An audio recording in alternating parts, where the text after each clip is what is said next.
reaction, or the typical, maneuver from Forge Expand is to go Stargate, harass the production, or the drones and things. Okay. Well, that's probably the logic behind this, given Yeah. that's typical Stargate, because, wow, that's a lot of Hydralisks. But You does also want to my make sure army you, composition... instead of just moving units, you want to make sure you're A-moving units, because if you notice there, you did send a couple of Zealots and on a scouting mission, and they were on a move command instead of an attack move command. Now this battle you managed to pull off really well. You do have 2 Archons in front, well now 1 Archon in front, but if you notice the 2 Archons in the back just got stuck. Like they couldn't pull out and do anything. But you did have the advantage in this battle. I mean, after this battle you were not necessarily ahead, but you were definitely not behind. Yeah, that's true. He actually has a lot more supply than me. He's on 4 hatch production. Yeah. So if you look at the control R, you can see units killed and workers killed. I'm in front in both. Yep. By a fair amount. So that was a very, very good trade on my part. But if you notice, though, he still has that watchtower, so he can basically keep tabs on you. One of the things I noticed in this game is I'm used to versing gold players with this strategy, in which I rate face, because most gold players don't upgrade. But when I verse someone who upgrades with me, as Jared does, that really puts a hole into my strategy, and I end up losing because of it. He's just about done with his 2-2 right now, and going on... which puts him not that far ahead of me, because I've got 2-1-2. Yeah. And one thing I do notice is you've got these 2 cannons here down at... If you look at your natural before your army actually moves fully out, you've got them right next to the brush. The problem is they can't see past the brush. Like, you don't have anything giving you line of sight behind the brush. So you might want to, in the future, think about throwing, like, maybe a pylon there, or maybe putting another pylon a little bit further forward, just to allow them to have sight, because they really can't start shooting until something hits the brush, and then it's kind of too late for, it's 1 or 2 shots they miss out on. Yeah, that's very true. I mean, the biggest thing I'm worried about with expansions is just a Ling run by those, so that does help in that regard. Yeah, I mean, you get your Zerglings, and they do run by and can do some nice counterattacking. Oh god, Archons with 10 life. That always makes me giggle. Oh, how they only have 10 life, but lots of shields. Yeah, it's just like, yeah, I'm gonna be like the most superior Protoss unit in the world, but I've only got 10 life. Just a probe could kill me. Yeah. But I'm just gonna, put a massive shield on myself, so I'll be fine. Now we do have the Zerg army kind of dodging around, and your army's kind of dodging around here as you're basically just vying for position right now. His army is massive. Like, it grossly outnumbers mine. But I want you to... I mean, you're only 14 supply off, and I think a lot of that's drones. But if you look at how your army is positioned right now in this battle, watch how long it takes the Zealots to engage. Yeah, I mean... I'm still at the point where I'm at the watchtower. We're engaging now. Yeah. I only A-moved my army a couple of seconds after engaging anyway, so... Yeah, I mean, realistically, you had the watchtower, you had vision, you should have seen his army coming.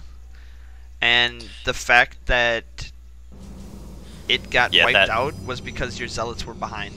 I mean, had those Zealots been in front, you probably would have done a lot better in that engagement. Not lost as badly. Yeah, because if you see, he's back up at 200 supply. This is what I was telling you about earlier when he was at 200 supply. I mean, he's literally at 200 supply, and you're down at 132, and he's got nothing to do left with his money but get upgrades. And I get just as many.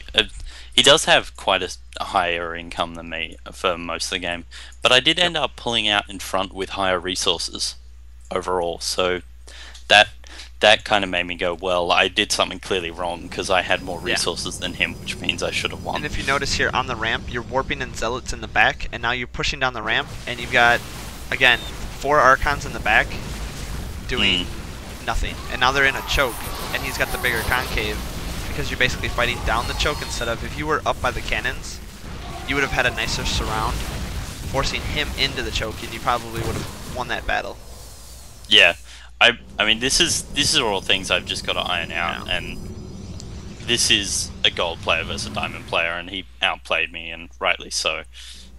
Yeah, a couple things that could have helped you would definitely be an observer, just to have, an observer Vision. near his base, so you know when his army's pushing out, an observer near your base, so you know how his army is, exactly where his army is, so you don't kind of push out into it. Well, I mean, the other thing that would have been really useful is just some.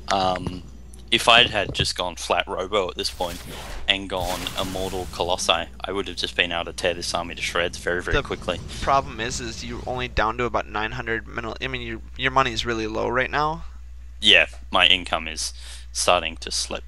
And that first engagement where you didn't quite engage right away, that I guess it was like the second engagement here where you didn't quite engage properly. That's basically the turning point in this game. That was when it basically was like, okay, this is a loss now, because of the fact that I should have attacked now. Actually, like if I'd engaged him now, I have 3 upgrades and he's on 2-2. And engaged his base. No, his army.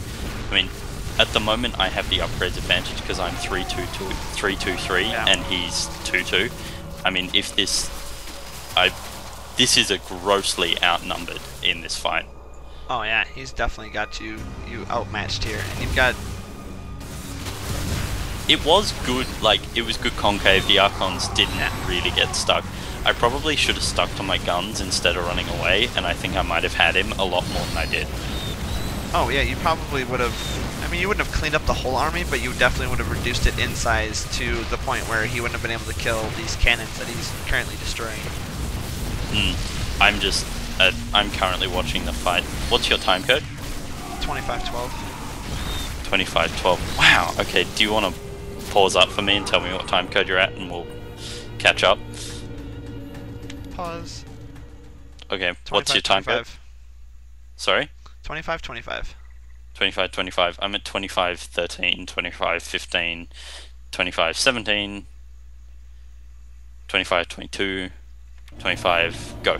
Alrighty, and so now we're back here, we're following. Now he's decided to pull away with his army because you did drop him drastically in supply, but if you look now, he basically just remaxed at 200. He really did. And that's scary. You're still down at 73 because I believe you switched over to this Immortal production. I mean, you did throw down 4 Robos, but then you just left your gateways idle. Well, I mean, this was the real crucial point where I lost Econ. He's taken out one of my expansions, which is mining, and I just mined out my natural. Yep. So this is the point in the game where the fact that I have no army, no income, really starts to kick in, and I lose because of it. Yeah. Because up until this point, I've been, if not matching him, closely matching him. Now he's just vastly outnumbering me because he's got so much stuff in the bank. I mean, the reason is roaches are just so goddamn cheap. It's really not that hard to max out on them. No, it definitely isn't. The good thing about it is, though, is with their limited range and army placement, you can actually do quite a bit of damage versus the roaches. Well, I mean, if you get 10 Immortals, I could destroy this entire roach army very, very easily because Immortals just have such a massive advantage versus roaches. Yeah, they can, with the 3 upgrades, I believe they, 2 Shadow Roach? 65 versus armored, 145. Not quite 2 Shadow Roach. He's got armor upgrades, so yeah, 3. I mean, they still 3 Shadow Roach, but that is quite a bit of damage. Yeah, it's a lot of damage, and you consider if you have other things in your army as well, that's gonna just increase the damage. Yep. Increase the efficiency at which they get destroyed. Now, I did try and deal as much damage to his army as I could with a couple of DTs, but again, if you look at my income right now, it's actually 0. Yeah, you've got no mining bases, and this is pretty much where I was like, well, this is game. He's just delaying right now. I didn't even have enough money to expand, which was a really big problem. Yeah, I didn't see anything that was producing either that you could have cancelled. It was just, there's nothing you could have done. Yeah, I was very much realizing what I'd done wrong over the game at this point, and I did manage to get a couple of good roach kills over here for free. Oh yeah, you slaughtered a whole bunch of roaches with those Immortals, but if you notice, your weakened Immortals are in the front, and your stronger Immortals are in the back. Very true. These are just little hiccups I need to work on, and yeah, so as as a gold player, these are things that I don't normally pay attention to. So it's really good that you're telling me about them and analyzing and being like, I mean, if you let this is... and then you send this DT out here for a sacrifice. Well, that DT is actually heading out to try and see if he's got like a 5th base or something I can mess with. But at the moment, he's just vastly out econing me. I mean, just. All right, so let's wrap this up because I mean, we know how the game's gonna end. There's not really much that you could come back from with no money, no income, and down 75% of the supply. No, because if he would have DC'd, I would have called it in his favor. Because I mean, come on. I could have won. I could have like nuked his base as a Protoss. Yeah, no, it wouldn't happen. Alrighty, so thank you everyone for tuning into these games. If you like my channel, please subscribe down below. You can always check out KenODvT's channel. There's a link to it on my page. He does some great casts from Australia. And I will talk to you guys later. Ciao.